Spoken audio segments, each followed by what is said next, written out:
You're listening to the Cantina Cast, your home for thought-provoking Star Wars talk. Join Lauren and Jonesy in breaking down the latest news, trailers, movies, and of course, your favorite characters from a galaxy far, far away.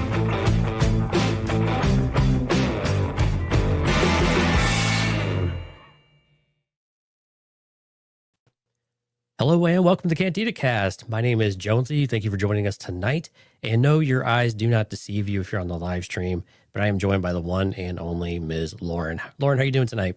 I'm good. I'm so excited to talk about this story. It really had me thinking about Mask of Fear all over again, which just has me hyped up. I'm really excited too. Thanks for coming out, Lauren. This is really kind of special. So Lauren and I are trying something a little bit new. And probably once a quarter or so, we're going to get together and bring Jedi Novel Archive to the main live stream. So we're going to do a JNA live, probably do some short stories, maybe some other things kind of in the book realm, but chance to get Lauren on the stream with us here, as well as really kind of bring some of the books stuff conversation more to the forefront too on the mainstream whenever we can. So this is really exciting. Lauren, thank you for agreeing to, showcase your talents to the rest of the world here with us. Thanks for having me. It's always nice to actually talk to someone instead of talking to myself while looking into a camera. So that's a good point. Like the talking head videos, are always nice to view as a consumer, but when you're making them, they're really tough to just talk into the void, right? So that's why we like doing these rather than a live stream that's just one person. And having two people talking to me is just a lot more fun. But hey, before we get started, I want to say a quick thank you to all of our amazing Patreon members, cantinacast.com/Patreon. If you would like to check out one of our tiers, you can be like one of these amazing people and are now part of the tribe. Alex, Raphael, Danny, Mike, Lauren, Dante, Riss, Jackson, Sharkman, Dan, Daz, Uncle Leon, Josh, Jacob, Reader Reborn, and I've got a Brad feeling. And of course, our Delusions Grandeur members. Now, this is Rod Racing, CJ, Steve, and Rob. Again, thank you all for all of your continued patronage. We hope you like all the content that you are getting. And if you would like to join us, cantinacast.com/Patreon. If you'd like to join the live stream, cantinacast.com/YouTube. And you can be some of these amazing people already in the live chat there, Lauren. yes, thank y'all so much for joining us on the live stream. Tonight we have One Up for CPU and Skywalker's Academy. And if you're enjoying the live stream, please like and subscribe if you haven't already. It really helps us out. Yeah, we really do appreciate that. Leave us a comment there as well of what you think about this story. If there's any other stories you'd like to see brought to JNA live on the main live stream, we'd love to hear it. Also in the YouTube realm, this is something Albert and I kind of debated about for a while, but we turned on YouTube memberships. And so there is just one tier right now. There's just a $1 tier. And it's just a way to support the show, especially if you're maybe a YouTube only viewer, you're not on the Patreon space. And if you join the channel, you get a badge, a little Cantina Cast badge. You get a few custom emojis that we've loaded out there as well. And if more people join, we're able to unlock more emojis as well. So give you some more customization. So if that's something you're interested in doing and supporting the channel, we'd love if you took a look at that. Again, just hit the little join button down there right next to the subscribe button. So $1 for a badge and some emojis. Again, just kind of helps the show. We certainly appreciate that. We spoke about Patreon as well. Albert and I will be on Patreon tomorrow to catch you up on the news and largely around Andor. There was an interview with Tony Gilroy, as well as some other content that keeps coming out and any kind of random news that's come up in the last week or so. So we'll bring you up to speed on that tomorrow. So that'll be Monday night, probably at 9 p.m. So be on the lookout on the feed. Make sure you subscribe on the Patreon side, get the app, and we will make sure you have everything you need there for the live stream there. Lauren, are we ready to jump into this? Let's do it. Okay, cool. So we're going to do Pursuit of Peace, which is by Anne Ursu. This was part of the Clone Wars Stories of Light and Dark. This came out in 2020, and this book was a series of collections from. Oh, Lauren's actually modeling it for us here. Oh, the book, the little booktube presentation. I love it. I am a booktuber after all. I don't care how much crap you get for it. I love it. It's great. My gosh, don't even get me started. Absolutely love it. So these are companions to some of the Clone War episodes, and this one in particular is a companion to season 3, episodes 10 and 11. This was Heroes on Both Sides and Pursuit of Peace that released back in 2010. So also, if you're a fan of the audiobooks, Catherine Tabor, who's the voice of Padme, actually narrates this one as well. So these kind of restructure the stories just a little bit, just to condense them. So where you have two 26-minute episodes, like in this case, you get one, I think it was like a 36-minute audiobook read. I don't know how many pages that turned out to be. Lauren, do you remember how many pages roughly? I mean, I would say maybe like 15 pages, and the font is very large. So, Okay, wow. Yeah. So yeah. that's an interesting point too, because the nature of this story is so political with a bit of heart to it. But this book is actually a children's book. It's in the children's category, which I was actually a little bit surprised they kind of chose this story for that. But we'll get to the overview here in a second. But what's kind of interesting are the kind of the trade-offs you make on some of this. Again, you kind of restructure the show a little bit, or the episodes. And I think the one sacrifice that this makes to focus on Padme is that we lose a little bit of the Ahsoka angle. This is when Ahsoka meets Lux for the first time, and kind of her position on the Confederate systems. And we get a little of that in this book, but not as much of it as we get in the episodes too. But a lot of really cool, important details are all captured here. And I think they still do a really great job. And actually, surprisingly enough, this almost works better, I think, as a story in a book, as a short story, than maybe the 2 episodes did on the show. They trim a lot of the fat and kind of Yeah. combine the important stuff from those 2 episodes into one thing. So, because I know when I was rewatching these 2 episodes to refresh myself before tonight, I was like, I kind of feel like I just consumed all this information twice, because it just takes all the most important pieces and then gives that to you, and you miss some of the, I don't know, the time killing scenes and stuff like that. Yeah, and I think even with both in the episode and the book, like the whole chase scene at the end just didn't work. And one of our CPUs in the chat saying, I thought it reminded me of a Clone Wars episode. No Ahsoka crush in this one. Yep. So the Lux awkward romance, teenage love type of thing was left out. A few I did hellos. like that part though, because Mhm. at the beginning of this, Ahsoka's very black and white with how she views the separatists. So I did like that in the show, we do get to see her kind of realize that there's some issues with her way of thinking. So, I mean, it makes sense that that wasn't in the short story, because we are focused on Padme, but that was a nice thing to see Ahsoka grow from. Yeah, and we're gonna get to the summary in a second, but that's a really great point, because Ahsoka's view is so black and white, but I think that also transposes to the Senate in general on both sides, on both the Yeah. Confederate side and the Republic. Of everyone, the tensions are so high, you could just, it's palpable most of the time, and you just know any little spark is going to ignite an inferno, which is exactly what happens in this episode. But maybe we just get to the overview. You want to give us a summary of what the story is going over here? Yeah. So, okay. Basically, the way that the short story starts is Padme is about to address the Senate. And as she's getting ready to do this, she's full of nerves. She's like, this is supposed to be Bale. Bale's the one that planned to do this. He's better. He's more suited for this. But unfortunately, he's unable to be there. And in the short story, we find out why that is later on. But she's getting ready to do this, and she's reflecting on the last few days and everything that has led up to this moment. And pretty much what that has entailed is there was a question put to the Senate of, should we be creating more clones? Well, the Republic is out of money, so whether we want to create more clones or not, we can't. So there's a whole debate that goes on that some people are like, we need to create more clones to keep the war going. This is really important. So we need to deregulate the banks. And then we have Padme and Bale coming in being like, this is a question of morality. We should not be creating more clones. We need to be trying to wind the war down, not just like keep this cycle going. And anytime they try to discuss this, it's like you were saying a second ago, Jonesy, it just creates like a huge chaos, and they're not getting anywhere. So eventually what happens is Padme's like, the only thing I can do is I need to go talk to my friend. This is Mira Bonteri, who is Padme's friend, former mentor, who is now a separatist senator. I almost just said Palpatine. Padme. Palpatine doesn't come in until later. Padme wants to go talk to Mina about what's going on and try to see if they can come to some sort of agreement. She has to do this in secret, though, since Mina is a separatist. It's illegal to speak with the people on the other sides of the lines. Yeah. Exactly. And so when she gets there, turns out Mina feels the same way as Padme. We got to get this taken care of. So they come up with a plan. Mina puts a vote to the Senate, separatist Senate, being like, should we should we try to introduce peace talks? There's a lot of debate, but they end up going with yes. And so Padme's like, okay, awesome. Takes that information back to Palpatine. Palpatine's like, oh, they don't mean it.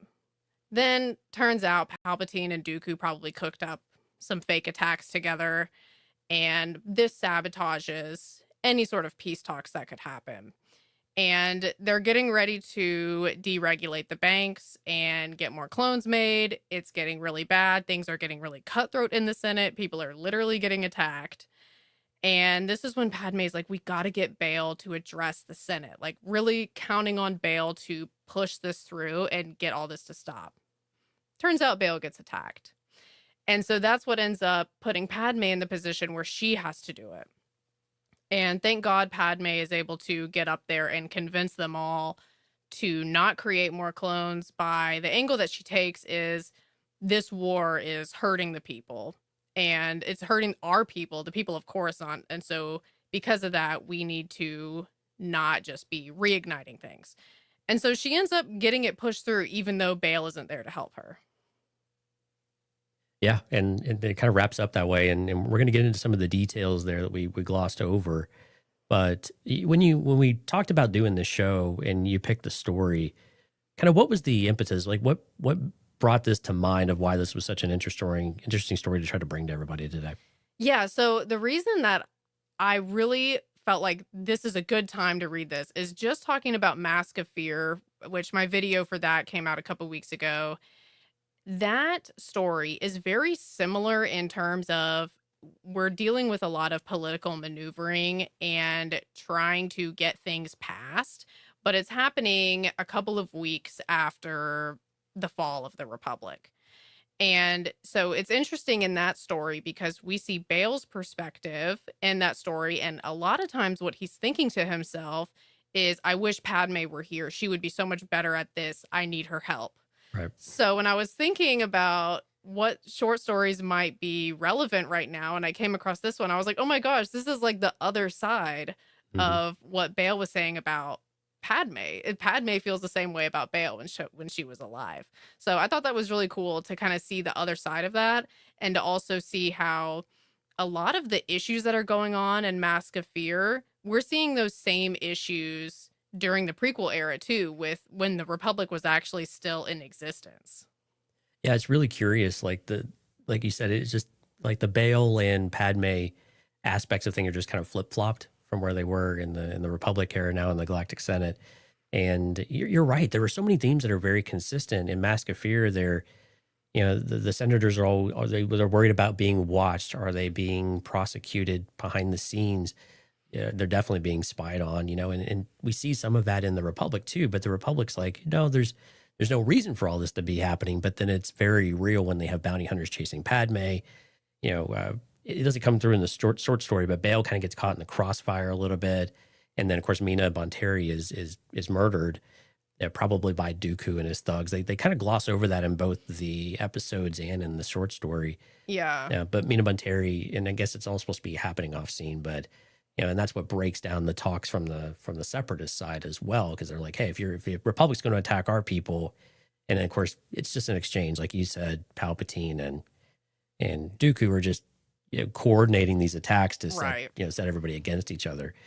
But it's such an interesting story though of just the parallels that we're able to draw between these two books, and the stories themselves are literally 15 years apart from when the episodes were written for Clone Wars and when Alexander Freed's book comes out here. So it's really curious that a lot of things have changed, but not much has changed. And again, the story takes place, I think it's hard to pinpoint exactly where, but Padme is still getting her feet under her as far as being a senator. That level of confidence isn't quite there that we kind of associate with Padme Amidala as a senator, where she's just strong and outspoken, and she definitely comes across that way here. But especially in the short story, you get that inner monologue of that level of confidence, that level of just I know enthusiasm is not there. She leans on Bail Organa quite a bit, and it's just kind of interesting to see that part of it, because we view Padme as such a strong character centrally throughout the Clone Wars, both as a senator as well as, aggressive negotiations at times. Well, and you know what it had me thinking was because, and I do think that is a big advantage of the short story version of this, is that we do get to really see in her head and we get to see the thoughts behind some of the things that she's saying. And what you were saying about the lack of confidence, what I kind of gathered from this story is the confidence for her doesn't kick in until it's a critical moment. Like when Yeah. it's like leading up to it, she's like, full of self doubt. Like, can I pull this off? Can I pull this off? But when she's actually standing there in front of the Senate, she's like, I got to lock in and I got to make this work.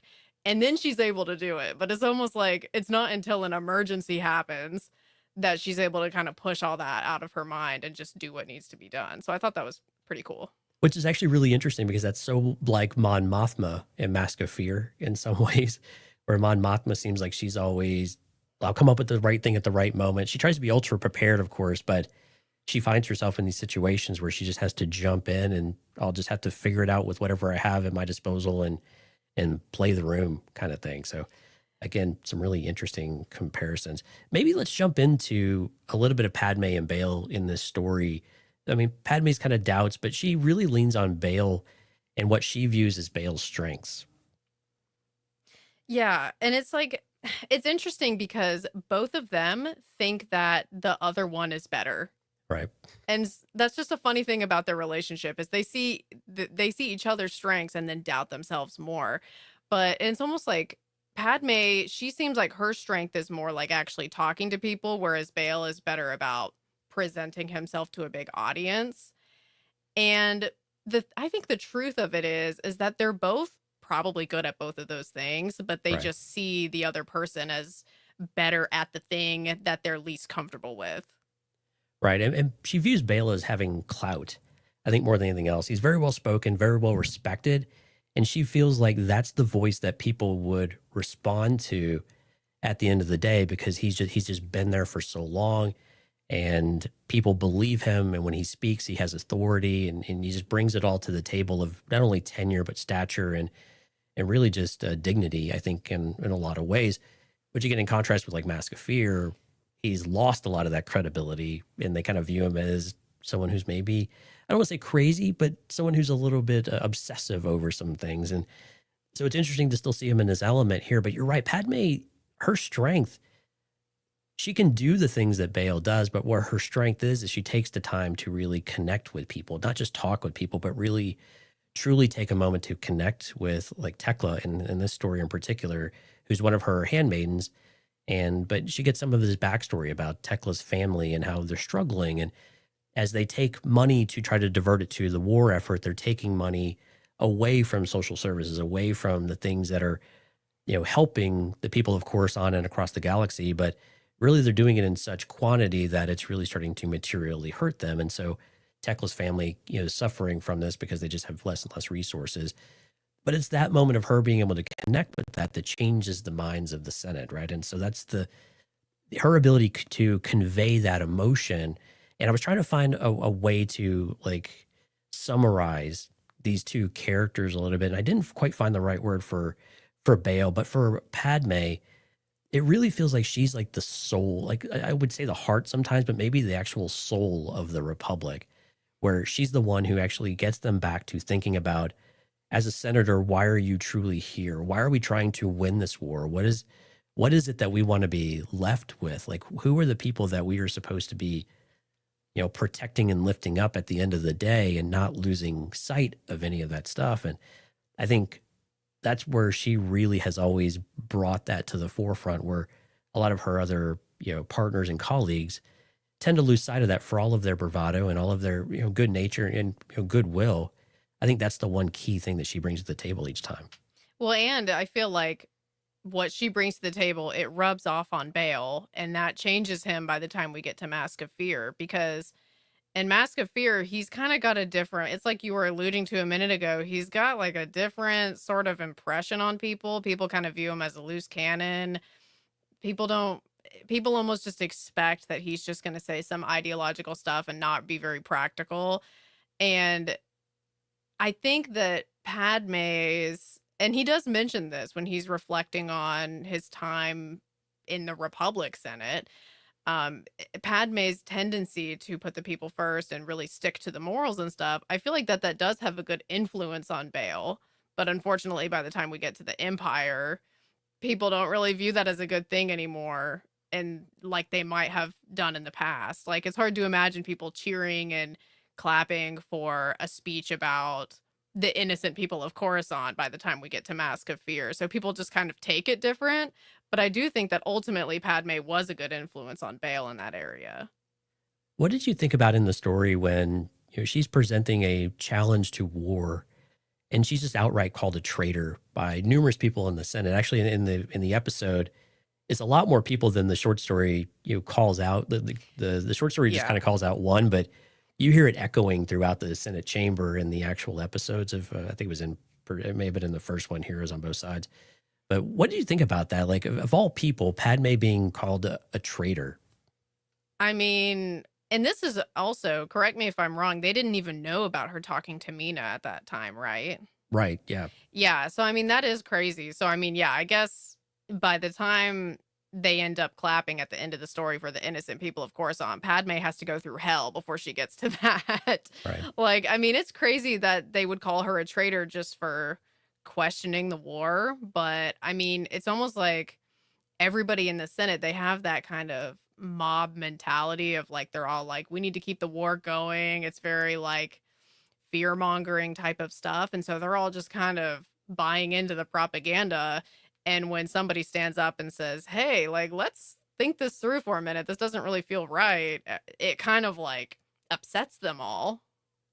So that's pretty crazy. Mob mentality is actually a really good analogy because, oh my gosh, it really does feel like that. Like the whole behind the scenes stuff with the banking clan and the Kaminoans are there. I forgot who the Kaminoan is, but we meet her later on in Bad Batch as well.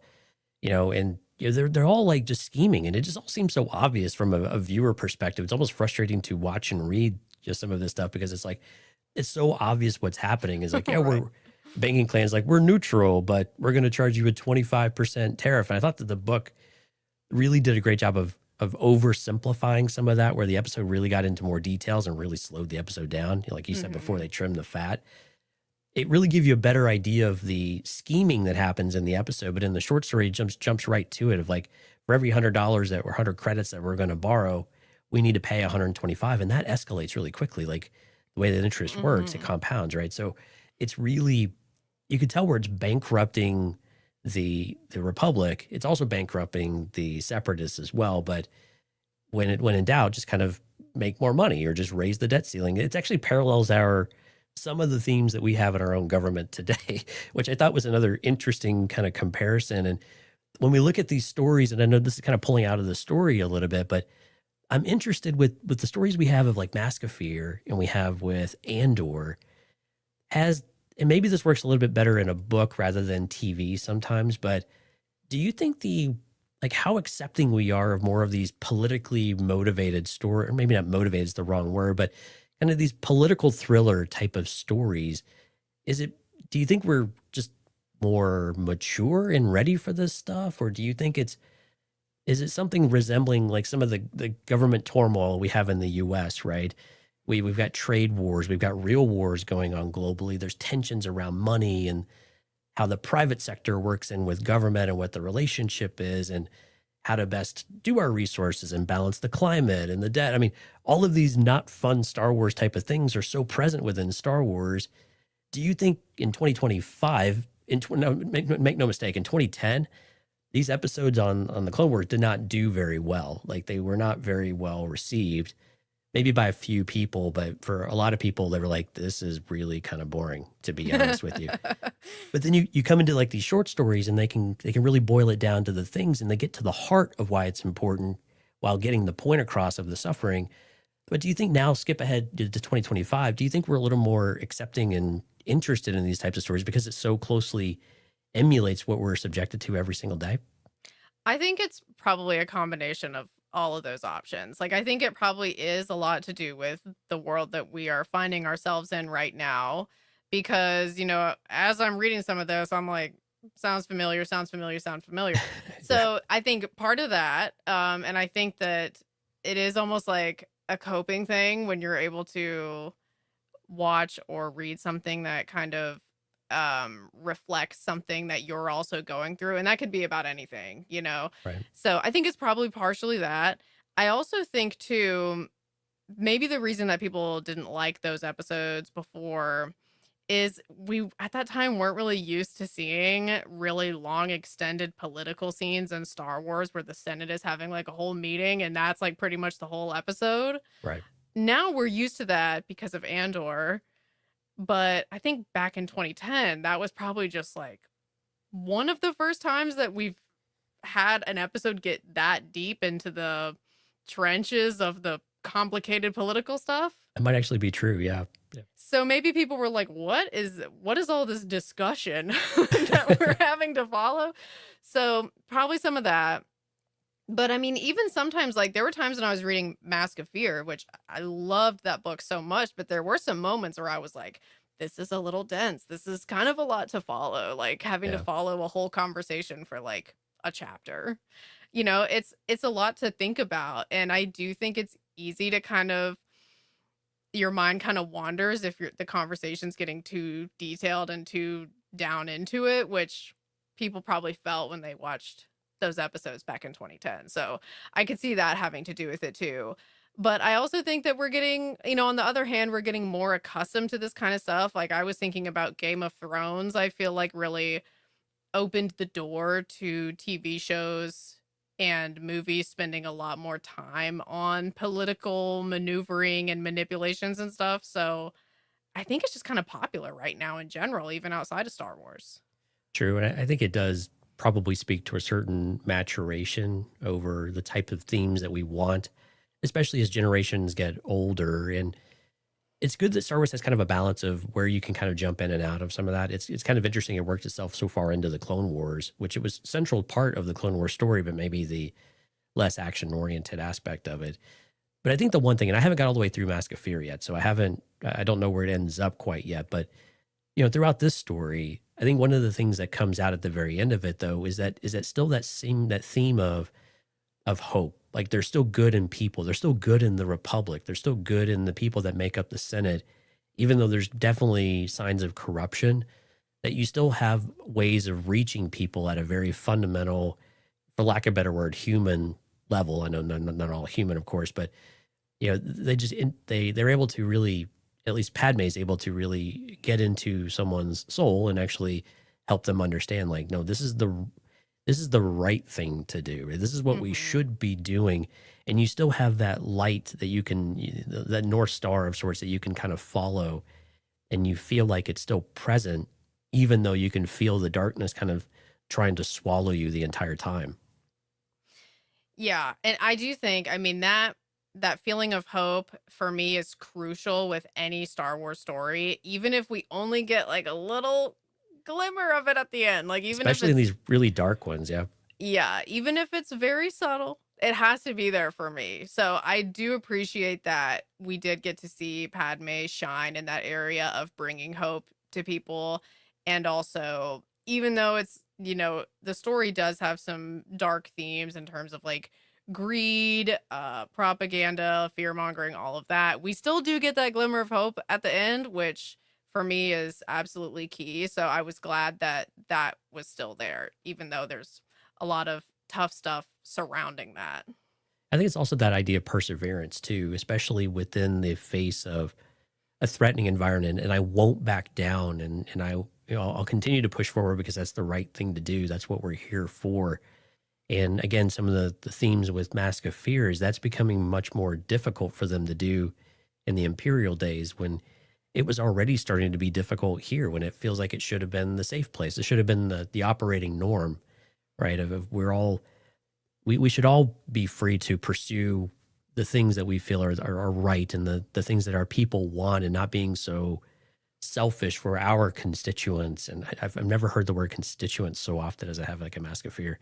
It's been a really long time, but but still just that feeling of like, I don't have to go and like, as a senator trying to just do the right thing and feeling like we're just pushing the right agenda forward rather than just fear mongering or constantly having to look over our shoulders. But you definitely see it starting to creep in, which I thought was, again, even for kind of this middle stage of the Clone Wars, kind of interesting that it felt so apparent even at this point to where we're actually literally sending bodyguard or bounty hunters rather after people on Coruscant when Coruscant hadn't been attacked in what, 1,000 years? 1,000 years, yeah. That's what Yeah, they something said. ridiculous. And they just kind of show up and with the cleaning droids and whatever, and they kind of skip over some of that part, but the sabotage of the it was like the power station or something like that.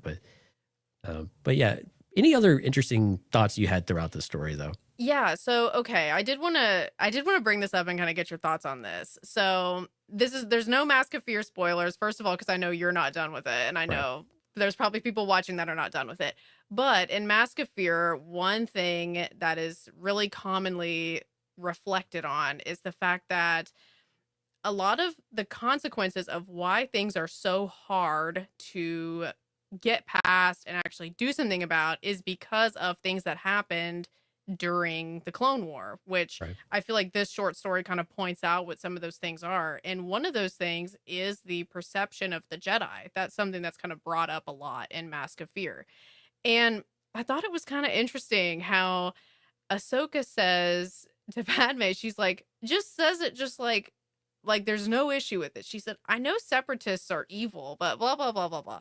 Right. And finishes her sentence. And it's like, that doesn't really sound like the Jedi way to just assume that like a whole group of people is evil without knowing any of those people. And she says this in front of Anakin, and Anakin doesn't even say like, whoa, whoa, whoa, whoa. That's not the Jedi way. Like, don't be saying that a whole bunch of people are evil. Probably because he believes it too. Yeah. Right. Yeah. And so I just thought that was interesting because I'm like, this is a great example of why.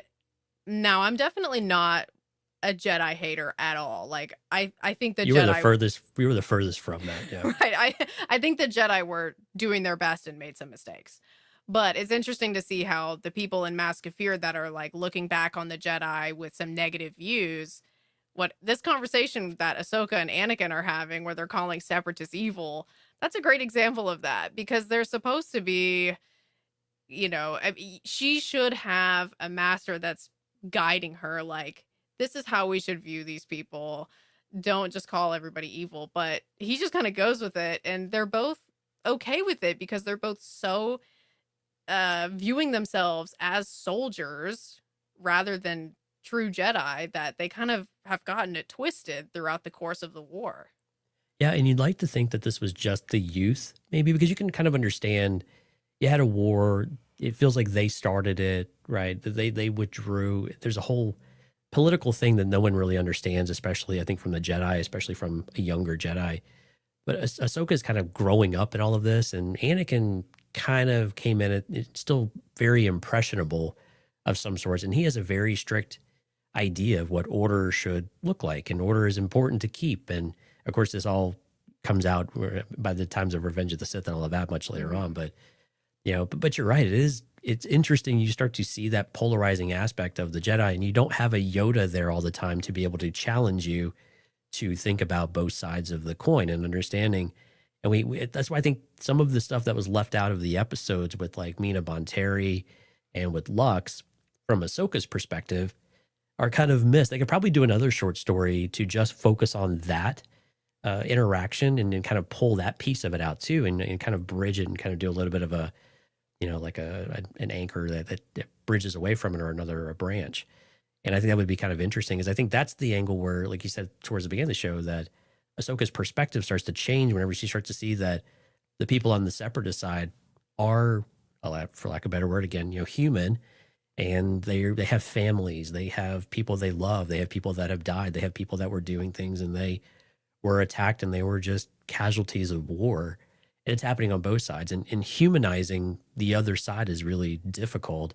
And I think for younger Jedi, it makes sense to me that they would have a very polarized view because they're not getting the training that they would have gotten otherwise of going into a situation as protectors of the peace and negotiating and trying to find compromise. They have been brought up in kind of somewhat conscripted into the Jedi army at a premature age, which I know you and I have talked about in the past. I think maybe you and Albert have talked about in the past too, of how it's just happening way too fast. And how do you now your training is basically field combat, not negotiations or compromise or studying what Qui-Gon would probably equate to the living force. Right. And it's a great point about how a lot of them don't have an experienced master there to actually explain to them like why something that they're saying or doing is wrong. They're just kind of thinking about it from a war perspective. So it's easy to see how it got so off the rails by the time you get to Revenge of the Sith, because I mean, Anakin and Ahsoka, it's almost like the blind leading the blind. Like, I don't Right. like without any sort of master there that's explaining to them, these are the things you need to be focusing on. It's just like they just kind of take an opinion and just kind of run with it. Right. Yeah, we don't see Ahsoka mature really until kind of much later in the Clone Wars. And then, of course, when we see her in Rebels and stuff, she's, very, very different and kind of learned those lessons, thankfully, where Anakin really, didn't. Any other kind of important parts of the story you wanted to touch on? Yeah, so it's interesting because Mon Mothma isn't really part of this, Right. at least in the short story. I mean, we see her in the TV show episodes, but not in the short story. What did you make of that? Like, shouldn't she have been more involved? That was kind of my thought. It kind of felt like she probably should have, but I think from a kind of making it about Padme and Bail, I think it probably makes sense that they just limit it to the two of them, because I think Mask of Fear is actually doing great. Sorry we're mentioning Mask of Fear so much, but there's so many parallels and interesting comparisons. I think we start to see Mon and Bail weren't necessarily as close as what we kind of assumed that they were. And we know that relationship has drifted apart by the time we get to the Empire days. Not much time has passed, just a few years probably, but it's just kind of interesting to see that dynamic. But we get an idea that maybe Mon and Bail weren't quite as close as they were colleagues and they worked in the same direction, but they have very different approaches of getting there. And I think it was more about Padme's closeness with Bail. Do we ever really get a good idea if Padme and Mon Mothma really had any kind of relationship? In Mask of Fear, it does mention that the reason that Bail and Mon Mothma were even acquaintances is because they were both friends with Padme. So she was kind of like the glue for the three of them that would kind of mediate between it when Bail and Mon Mothma would butt heads. But Okay. I mean, just knowing how Mon Mothma is, her a lot of times she agrees with Bail. They just have very different views on how they should get there. Right. So knowing that she a lot of times agrees with him and knowing that she was friendly with Padme, I was just kind of surprised that we didn't see her more involved in trying to stop more clones being made, not even in the short story or in the episodes. In the episodes, we see her talk a couple times, but she's Right. not like directly involved. So I don't know. I just found that, I don't know. I guess I just expected that she would have had more of an opinion, which maybe she did. But she just didn't get directly involved with Padme and Bail on it. Yeah, it's interesting. I mean, there's probably practical reasons why they didn't do it from a storytelling perspective. But you're right. She was kind of trimmed out of the short story entirely, though. I don't think they even name dropped her. I don't think So. Yeah. Yeah, and again, she was just kind of glimpsed in the episodes too. And again, so she was very much in support of Padme and Bail's perspective and motions. But you're right; she didn't really factor into kind of a partnership or any kind of, hey, let's circle the wagons. Hey, let's all come together as a community. It was very one-on-one between. It almost seemed like Padme and Bail were Bail was almost fulfilling the role of what Palpatine did for Padme in the past when she was a queen, right? And that mentorship type of thing. It sounds like she was kind of deferring to her new mentor of Bail and his prestige within the Senate. And again, maybe she kind of, I don't want to say that she's latching on to anybody, but maybe she just kind of started to have that type of mentorship relationship more with Bail to fulfill the role that Palpatine kind of left as he started to become, focus more on the chancellorship. And as she started losing trust with Palpatine too, like right around that time, I would think. Yeah, and I think both the episodes and the short story actually did it. The short story maybe didn't have as strong of it, but you definitely feel this condescension almost with Palpatine, with Padme. Yes. Right. You know, he calls her my child at one point. And I know he said this a couple of other times to other people, you know, across all of the timeline, but it feels so dirty half the time. Like you just Yeah. know who Palpatine is, and you just feel like he's just scheming, and you know, he wants her to die. He wants to get rid of her. Dooku wants to get rid of her, you know, but for some reason she just keeps showing up and keeps surviving and whatever it is. But every time she talks to him, she just has such faith that he's still pulling in the right direction. And he's the chancellor. He's the supreme chancellor. He's the one that has the power, and more so power now with the extra powers granted to him, that it feels like you have that personal relationship. You should be able to lean more into that and have more of that confidence. And he appeases it and allows it to happen when she tells him that she has it on good authority and that she reached out to Mina Bonteri and admitted that to him. I think he was a little surprised at maybe her, what's the word? Like her brashness, I think, to be able to do something. Like, how did you do that? And she's like, that's not important. You know, it kind of goes on. And I think he's having to keep a closer eye on her now as a result of that. But, you know, and he's probably already keeping an eye on Bail and maybe Mon Mothma at this point too. But it is interesting, like this kind of triad and how much they relied on Padme too, not just the other way around. And you just said something that I also kind of stood out to me in the story too, was so when she's trusting Palpatine and she tells him about, oh, I talked to Mina, like, don't tell anyone. Like, Right. did that feel a little naive to you? Yeah, a little bit. It was that, and also the part when she's attacked by the bounty hunters when she's walking alone. I hated that whole sequence, to be honest with you. I was like, oh my goodness. Like the way I explain that to myself is that I don't think she has a full concept of the lengths that people are willing to go Yeah. to serve their own needs. And so I think that is kind of a fault of hers, that she does kind of seem naive at times because she's like, yeah, I'll just walk home. It's fine. And then like gets attacked, even though other people are getting attacked. She, for some reason, thinks it won't happen to her. That's a great point, and that didn't really come across very well in the short story. The episode did a little bit better at that. Is that there's like two other people who end up getting injured like during these sequences, and it doesn't really sink into her that Coruscant's not necessarily safe, and it still feels.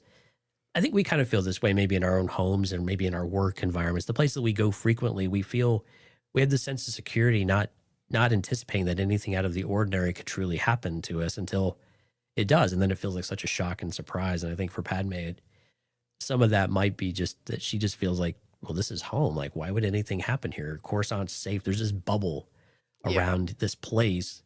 And it kind of feels like that in the United States sometimes too. You know, wars and battles get fought elsewhere. When something happens here, it devastates us in a certain way because we're just so far removed from that personal connection to conflict a lot of times, aside from people who have families in the military, to where we don't really experience it and have to live that life. And I think Padme and the people on Coruscant largely are in that same boat where they feel like there's just this bubble around them. That's a good point, because I could see it not just being her that's naive. We're just seeing the consequences of that as the reader. But yeah, I just found that, I don't know, it just kind of stood out to me that not only did she walk home by herself during a dangerous time, but then she also told Palpatine that she illegally talked to a separatist. So Yeah, no big deal. dangerous. I'm just an elected official breaking the law intentionally, but for all the right reasons. So therefore, it's Right. okay, right? I mean, And I'm it's- going to tell the person who probably made that law. Right, exactly. So it's interesting. I mean, it's Star Wars, and you got to let some things shift around. And then the way they did this, of course, she went to Mandalore using Ahsoka because Ahsoka's a Jedi, so she can go to neutral planets. And they went from Mandalore over to Raxus, where she can meet with Mina. And they talk a little bit about that, and then they have to do the same route back home just to make it somewhat less illegal, I guess. you know, Yeah, just within to the kind of construct of a Jedi. Yeah. Cover it up loosely. Yeah. Yeah, it worked fine enough, right? It Yeah. got the point across and got them where they needed. So maybe to wrap up, So, given that this is kind of so, I don't want to say it's super dense, but it is rather dense of political nature of things, that there is that signal of hope and kind of doing the right thing. Is this who is the story for? It's labeled as a children's book for the short story, but who do you think this story is really kind of for? If someone were to ask you about a story to read or what they thought about the story for them or their children. I would say, I mean, I think it works for children because, I mean, I think it does a good job of explaining things in a simplified enough way that I think a child could probably follow, or a child of appropriate age. I mean, there's a big range there, but Right. could Yeah. probably mostly follow what's going on. But I would say, like, even for like, adults that are consuming a wide variety of Star Wars materials, I would say it's a really good insight into the issues with the Republic politics and like trying to get things done and how difficult that was. And I think it's a good insight into Padme and Bale's friendship too, which that's the real thing that drew me to it, is getting to see that friendship kind of actually how it actually worked in the Senate, and also seeing what Padme felt about Bale. That was really the selling point for me personally. Yeah, and I like how this is kind of one of those pivotal moments, I think, in transitional moments for Padme. And I think if you're a fan of Padme, these types of stories are really critical to know and to read, and the lengths that she's willing to go, as well as how is she able to reconnect and get herself there and not rely on some of the people that she continues to rely on. I think it's just that transitional moment. And I'm with you. I think of a certain age, I think like if you're in maybe middle school, maybe a little bit older, I guess maybe middle school or so, like understanding just how broken the Senate was and like some of the things that were stacked up against the the Republic and even the Separatists. I think because there were good people in the Separatists too that just had fundamental belief differences. But I think understanding that on both sides, it's not necessarily good and evil. Everything, not everything is so polarizing. We all have some perspective of why we came into a conflict in the first place. But I think also just understanding how broken each side was, and when all of the cards are stacked against you, there's no good answer to break that cycle if no one has any idea what it is. But also not letting it get into despair, I think was this story really quickly could have got into a really heavily despaired type of story arc. And they ended on kind of a high note, right? That the bill is Mhm. defeated. We're not going to order more clones. We're not going to deregulate the banks and so on and so forth. Or maybe they did deregulate the banks, but they just didn't go through with borrowing the money. I can't remember which I actually think they happened, but were about to, but then the then bill the not bombs. passing made it stopped it. That's at Oh, least okay. how I took it. Okay. Yeah. So, but again, it kind of gives you an idea of, I think, for younger people of, hey, it's not always good versus evil, good guys versus bad guys. Like there's a lot of gray area and there's a lot of perspective that's really important to understand where we're all coming from. So I agree with you. I think it's there's a broad range there. I think this is a good companion for like maybe kids of that age to read with their parents too, and to like have a discussion about some of it too, and how it kind of reflects our current, how the real world works too. I think is kind of an interesting aspect too. Especially how Padme responds to Ahsoka's comment that we were talking about earlier about Yes, separatists are evil. The way that Padme responds to that, in which it's in her mind, she doesn't say it out loud, but I do think that that's a really great example of what you're talking about in terms of like showing an example of this is not just like a cut and dry situation. There's a lot more going on here. absolutely. I think that about wraps it up, Lauren. Thank you so much for coming on to the show and breaking the ice on JNA Live. Thank you for having me. It was fun. This was. I can't wait to do this again. Again, welcome everybody to join us over on Patreon tomorrow night. Albert and I will be talking Andor, some Waystation, some news, 9 p.m. Central on Patreon, cantinacast.com/Patreon, if you'd like us to join us over there. And Lauren, what else you got going on Jedi Novel Archive on the channel? So, I mean, if we didn't talk about it enough already, if you want to hear more about Mask of Fear, my Mask of Fear stuff is already out. And then I also do have a video coming up on Tuesday about Padawan's Pride, which is an Audible original. So that was kind of a different type of thing that I was covering, but that comes out this upcoming week. And again, if you're still not sure about buying the book on Mask of Fear, you're not too far into it. Lauren's got both non-spoiler and spoiler laden reviews. So I think the non-spoiler is pretty concise, like five minutes or so, and then your longer one's closer to half an hour.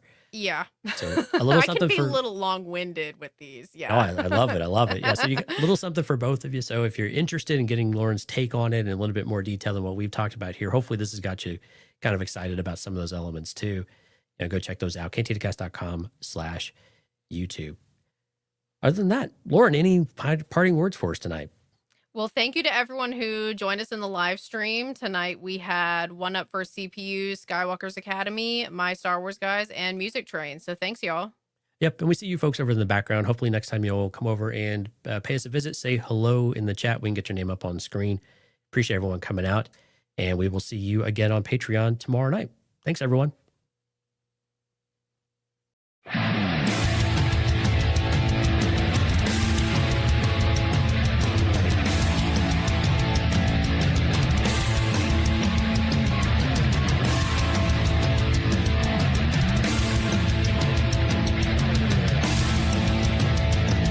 You're still listening? Wow, that's amazing. Well, I'm here to give you the disclaimer. Normally we do a big, long, drawn-out disclaimer thing saying what's what and who's what and all that other stuff, but I think you guys kind of know that Lucasfilm and Disney have no affiliation with us at all, and we have none with them. We talk about Star Wars, which is their property and all that other good, fun stuff, but I think you can tell which is our stuff and which is their stuff. If you can't, well, then send a lawyer to send an email to me, and I'll be glad to chat with them. Other than that, you know what's what, so that's your disclaimer.